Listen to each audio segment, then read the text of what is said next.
তন্ময়ের বিয়ের খাতিরে নুজাইফা বেশ কিছুদিন ভার্সিটিতে যেতে পারেনি। আর অবন্তিকারও কোনো খোঁজ পায়নি। বেচারি বিয়েতেও আসলো না, আর আজকে ভার্সিটিতেও নেই। অবন্তিকার খোঁজ করতে নুজাইফা প্রিন্সিপালের রুমে গেল। সালাম দিয়ে রুমে প্রবেশ করে বলল, স্যার, অবন্তিকার কোনো খোঁজ নেই, কোথায় ও? প্রিন্সিপালের মনটা খারাপ হয়ে গেল। অবন্তিকা আবার জানতে চাইল কোথায় ও। প্রিন্সিপাল, অবন্তিকা আজ 10-12 দিন ধরে নিখোঁজ। নুজাইফাক নিখোঁজ মানে? কি বলছেন আপনি? প্রিন্সিপাল, হ্যারে মা, ভার্সিটি থেকে আর বাসায় ফেরেনি। আমিও ওই দিন ভার্সিটিতে আসিনি। আমি যদি ভার্সিটিতে সেদিন আসতাম তাহলে। কান্নায় ভেঙে পড়ল। অবন্তিকার সাথে ভার্সিটির শান্তশিষ্ট নাহিদ ছেলেটাও নিখোঁজ। তাই সকলের ধারণা অবন্তিকা এবং নাহিদের মাঝে কিছু একটা ছিল, যার কারণে তারা পালিয়ে গেছে। কিন্তু এ কথা নুজাইফা কিছুতেই বিশ্বাস করবে না, কারণ সে জানে অবন্তিকা আর আগের অবন্তিকা নেই। একরাশ মৌনতা নিয়ে ক্যাম্পাসের মাঝে হাঁটছে। হঠাৎ করে সিয়াম চলে আসল, চোখের পানি মুছে চশমাটা পরে নিল নুজাইফা, তারপর পাশ কাটিয়ে চলে যাচ্ছিল। দাঁড়াও নুজাইফা, পেছন থেকে ডাকল সিয়াম। নুজাইফা দাঁড়ালো। সিয়াম সামনে গিয়ে বলল, নুজাইফা, দেখো আমি কতটা পরিবর্তন করে ফেলেছি নিজের। মুখে দাড়ি, পায়ের গোড়ালির উপরে প্যান্ট পরেছি। কোরআন পড়া শিখেছি। নামায় পড়ি 5 ওয়াক্ত, অন্য মেয়েদের দিকে তাকাই না। এসব শুধু তোমার জন্য, তোমার জন্য, তোমার মনের মতো হওয়ার জন্য, তোমার ভালোবাসা পাওয়ার জন্য আমি এতটা কষ্ট করে নিজের সবকিছু পরিবর্তন করে ফেলেছি। নুজাইফা, হ্যাঁ, সব পরিবর্তন করে ফেলেছেন, কিন্তু কার জন্য? কাকে খুশি করার জন্য? সিয়াম, কেন তোমাকে খুশি করার জন্য, তোমার ভালোবাসা পাওয়ার জন্য। নুজাইফাক, সরি। আল্লাহ হাফেজ। নুজাইফা চলে যাচ্ছিল। সিয়াম দৌড়ে পথ আগলে সামনে দাঁড়িয়ে বলল, সরি কেন? বলে যাও তোমার রাগের কারণ। নুজাইফা, আপনার ভুল একটাই, আপনি আমার খুশির জন্য এতসব করেছেন। সিয়াম, তাতে ভুল কোথায়? এতে কি তুমি খুশি হও নাই?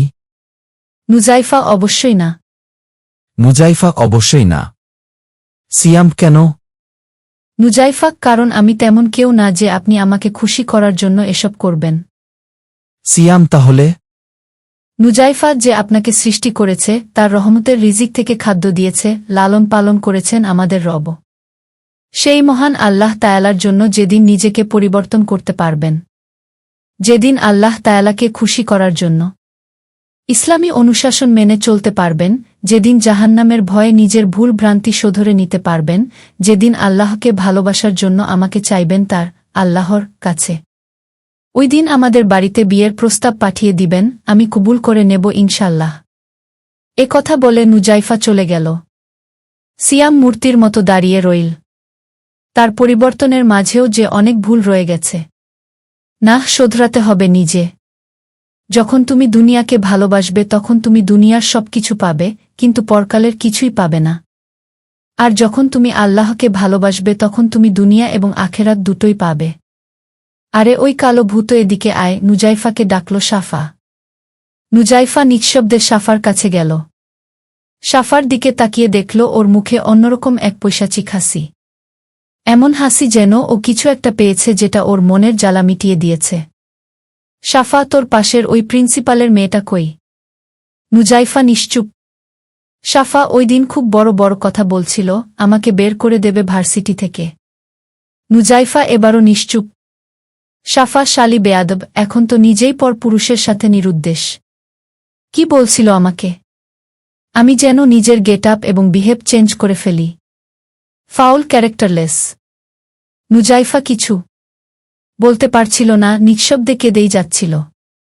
সে জানে অবন্তিকার নিখোঁজ হওয়ার পেছনে কোনো না কোনোভাবে সাফার হাত নিশ্চয়ই রয়েছে, কিন্তু পরিপূর্ণ সত্যিটা না জেনে কিছুতেই সাফাকে দোষারোপ করা যাবে না। কিন্তু হ্যাঁ, এর উপর নজর রাখতে হবে, কোথায় যায় কি করে সব কিছুর উপর কড়া নজরদারি রাখতে হবে। নুজাইফা কান্না জড়িত কণ্ঠে একটা কথাই বলল, কে বা কারা অবন্তিকাকে কিডন্যাপ করেছে বা তাদেরকে দূরে কোথায় আটকে রেখেছে তা আমি জানি না, কিন্তু যে এই কাজ করে থাকুক না কেন, আল্লাহ যেন তার উপর রহমতের হেদায়েত নাজিল করেন। নুজাইফা চলে গেল। কালো বোরখার আড়ালে তার চোখের জল সাফার চক্ষুগোচর হলেও ফুপানোর আওয়াজ ঠিকই কানে প্রতিধ্বনিত হচ্ছিল। নুজাইফা তার রুমে গিয়ে মুখের নিকাবটা খুলে সশব্দে কাঁদতে লাগল। অবন্তিকা তার কত ভালো বন্ধু ছিল, আর তার সাথেই এরকমটা হওয়ার কথা ছিল। নুজাইফা ওয়াল রুমে গিয়ে ফ্রেশ হয়ে 2 রাকাত নফল নামায় পরে অবন্তিকার জন্য আল্লাহর কাছে দোয়া করল। অবন্তিকা যেখানেই থাক ও যেন সুস্থ থাকে, হে আল্লাহ তাকে তুমি নিরাপদে বাড়িতে পৌঁছে দিও, যার কাছেই বন্দী থাকুক না কেন, তুমি বন্দিদাতার মনকে নরম করে দিয়ে ওকে সসম্মানে মুক্তির ব্যবস্থা করে দাও। নুজাইফা যেন একদম চুপ হয়ে গেছে, 2 দিন ধরে আর বেলকনিতে যায় না, ঠিকমতে খায় না, এমনকি ভার্সিটিতেও যায় না, শুধু ইবাদতে ডুবে থাকে। নিঝুমকেও কিছু জানায়নি। নুজাইফার চোখের নিচে কালি পড়ে গেছে, নুরানি চেহারাতে মেঘের ঘনকটা দেখে নিঝুম প্রশ্ন করেই ফেল, কি ব্যাপার নুজাইফা? কিছুদিন ধরে তোমাকে এত চিন্তিত দেখাচ্ছে কেন? Anything wrong? নুজাইফা ভাবি অবন্তিকা আর নেই। নিঝুম চমকে উঠল, নিজেকে সামলে নিয়ে বলল, নেই মানে? নুজাইফা আজ 10 দিন ধরে ও নিখোঁজ। নিঝুম নিখোঁজ মানে কি নুজাইফা? নুজাইফা হঠাৎ করেই ভার্সিটি ক্যাম্পাস থেকে গায়েব হয়ে গেছে, সাথে ওই নাহিদ ছেলেটাও। নিঝুম কি বলছিস এসব? নুজাইফা হ্যাঁ ভাবি, সবাই ভাবছে অবনী পালিয়ে গেছে ছেলেটার সাথে। নিঝুম ইম্পসিবল, এটা হতেই পারে না, আর কেউ না জানুক, আমরা অন্তত জানি অবন্তিকা কেমন।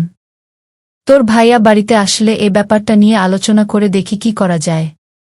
ভার্সিটিতে প্রচুর ভিড় জমে গেছে, স্টুডেন্টের বলাবলিতে নুজাইফা বুঝতে পারলে যে একটা লাশ এসেছে ভার্সিটির ক্যাম্পাসে। বুকের ভেতরটা ছ্যাঁত করে উঠল। কার লাশ এটা? তখনই প্রিন্সিপালের আহাজারি শোনতে পেল, দৌড়ে লাশের কাছে যাচ্ছে। কিন্তু লাশটাকে চেনা যাচ্ছে না। খুনিটা এমন ভাবে মুখটা বিকৃত করে দিয়েছে যে চেনাই যাচ্ছে না লাশটা কার।